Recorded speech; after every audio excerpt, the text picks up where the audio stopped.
حضرت عبداللہ بن عباس رضی اللہ تعالیٰ عنہ سے روایت ہے کہ رسول اللہ صلی اللہ علیہ وسلم نے فرمایا، ان دنوں یعنی عشرہ ذی الحجہ کا نیک عمل اللہ تبارک و تعالیٰ کو تمام دنوں کے نیک اعمال سے زیادہ محبوب ہے۔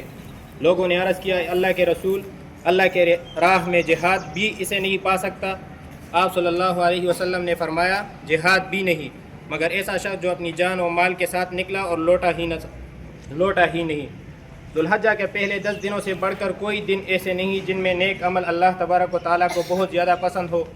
ان افضل ترین دنوں میں صحابہ کرام سے تکبیرات پڑھنا ثابت ہے، تو عشرہ ذی الحجہ کے ان دنوں میں کثرت سے تکبیرات تشریق پڑھیں۔ عشرہ ذی الحجہ کے ان افضل ترین دنوں میں صحابہ کرام سے تکبیرات پڑھنا ثابت ہے، تو عشرہ ذی الحجہ کے ان دنوں میں کثرت سے تکبیرات پڑھنی چاہیے۔ وہ تکبیرات یہ ہیں: اللہ اکبر لا الہ الا اللہ واللہ اکبر وللہ الحمد۔ آپ ایک دفعہ میرے ساتھ پڑھیں: اللہ اکبر لا الہ الا اللہ واللہ اکبر وللہ الحمد۔